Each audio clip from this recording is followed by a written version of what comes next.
The spirit hierarchy. Spirits exist at different degrees of development. These differences depend on the qualities they have gained, the faults they still carry, and whether spirit or matter has more influence in them.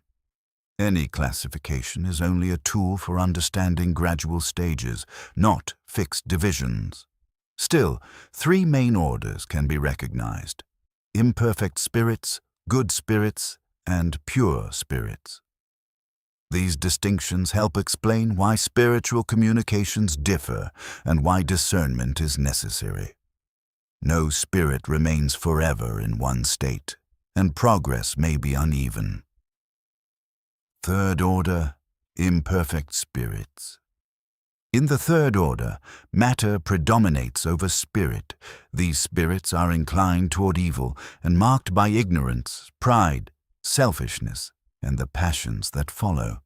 They understand little of God and the spirit world. Their knowledge is limited and confused, and even true things they say are mixed with error. They suffer through envy, jealousy, and the consequences of their faults. 5 principal classes may be distinguished within this order. 10th class, impure spirits. These are bent on evil. They mislead, divide, deceive, and attach themselves to those who listen to them in order to hinder progress. Their language is coarse and base. When incarnated, they tend toward sensuality, cruelty, deceit, hypocrisy, greed, and often do evil for its own sake. 9th class, frivolous spirits. These spirits are ignorant, mocking, thoughtless, and mischievous. They answer without concern for truth and enjoy causing small troubles, fears, tricks, and confusion. Their language may be lively and witty, but it lacks depth. They often take grand names out of mischief. 8th class, pseudo-learned spirits. These spirits know something, but think they know far more. Their serious tone can make them seem wiser than they are. Their messages mix some truths with many errors and still show pride, envy, and stubbornness.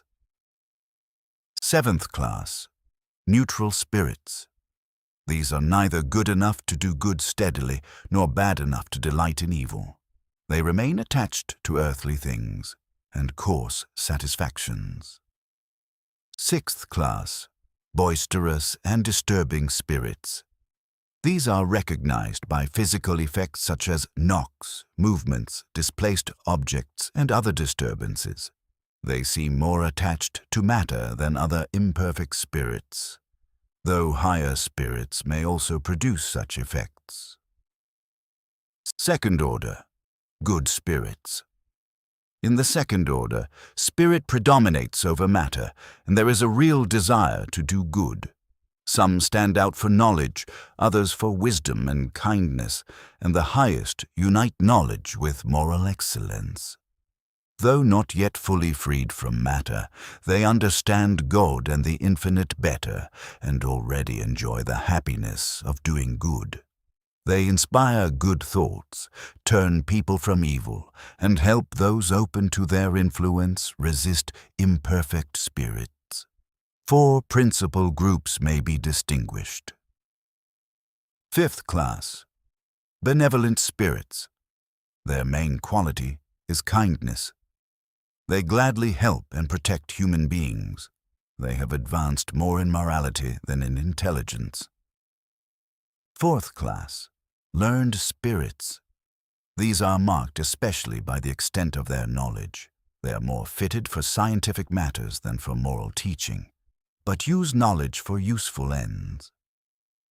3rd class, wise spirits. These are distinguished above all by high moral qualities and by sound judgment. 2nd class, high-order spirits. These unite knowledge, wisdom, and goodness. Their language is noble, elevated, and benevolent. They give the clearest ideas possible about the incorporeal world. communicate with sincere seekers of truth, and withdraw from the merely curious and material-minded. First order, pure spirits. Pure spirits are no longer under the influence of matter. They possess complete intellectual and moral superiority over lower spirits. First and only class. These spirits have passed through every degree of the hierarchy and freed themselves from all impurity. They have no more trials or expiations to undergo and no longer need reincarnation. Their happiness is constant but not idle. They are God's messengers and ministers in the harmony of the universe, directing lower spirits, helping them advance, and aiding human beings toward the good. These are the beings sometimes called angels, archangels, or seraphim. Progress and discernment. No spirit remains forever in one class. Progress is gradual and continuous, and a spirit may show traits of more than one class. So discernment is always necessary. A spirit is known by its language, its feelings, its moral character, and the influence it exerts. Classification is useful, but the reality is a living movement toward greater light, purity, and good.